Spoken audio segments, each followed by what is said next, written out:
ينفع تقعد تشهد فلفل من ده بس في الطبق ده؟ كده صح. فلفل من ده بس؟ ده حاجة ناس صح. يعني انت مش هينفع تحط لي انا شويه فلفل؟ انت عايز تاكل؟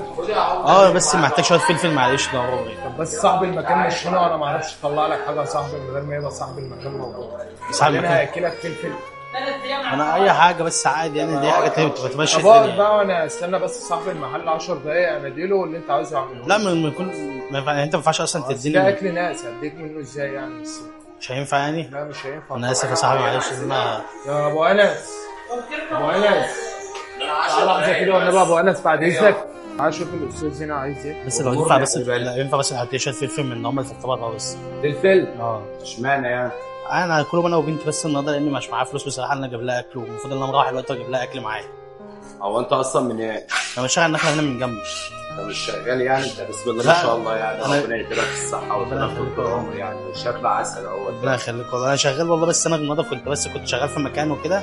انا شغال باليوميه. ما رضاش يحاسبني النهارده انا مروح وكده. فقال لي حاسبك بكره، وانا بصراحه بنتي دلوقتي قاعده في البيت مستنيه اخش على باي حاجه تاكلها بس.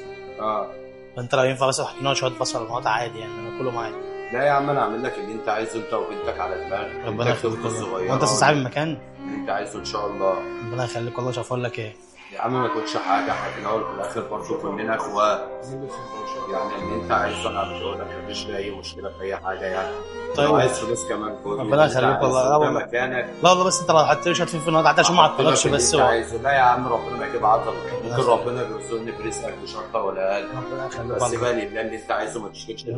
ماشي. انا عايزك انت بس تقعد تستريح كده وتشرب الاول. ولا اي حاجه والله. بس والله ولا اي حاجه. والله ولا اي حاجه. طب يا عم شوف انت لو انت عايز انت ما تشغلش انت بالك. ربنا يخليك والله. انا قلت لي انا من جنب شارع النخل. من شارع النخله. احسن ناس يا عم شارع والله النخله. خد بقى الطبقات لو كده، لو تحط لي في خلي بس الطبق معاك، وانا عايزك انت تقعد بس ايه اخلص بس اكل الناس دهوت، وانا اعمل لك احلى لقمه تاكلها. خلاص مش هقعد معاك هنا شويه. طيب انت وبنتك بس ولا انا وبنتي بس. لا انا وبنتي بس. لو حد تاني وهو انا وبنتي بس والله. ربنا يرضيك يا حبيب قلبي. اللي انت عايزه ما تشغلش بالك. بس عادي ممكن تقول لي مثلا محسبهم كام اللي انت تعملوا لي مثلا، وانا هبقى حاسبك بكره. يا عم حسابهم مواصل ما تشغلش بالك. انت من الظروف دي احنا كلنا اخوات وبنشيل بعض، ما تشغلش بالك برضه باي حاجه يعني. ربنا يخليك ربنا والله. ييسر لك كل الامور كده وييسر لنا. انا هقعد معاك نقعد بس دقيقتين لحد ما نخلص. صح.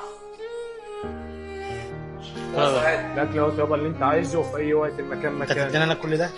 يا عم لا كتير لا بس يا صاحبي مش كتير عشان ما خاطر اخدش على بنتك. كله. خد لنا بقى يا ابو انس افتح الكيس ده. حاضر يا حبيبي. هات له قبل كيسين مخلل يا ابني. انا عايز اقول لك على حاجه. طيب قول يا قلبي. بس انا مش عارف، انا حاسسكوا هتتضايقوا مني. لا يا عم مش هتضايق ولا حاجه. بص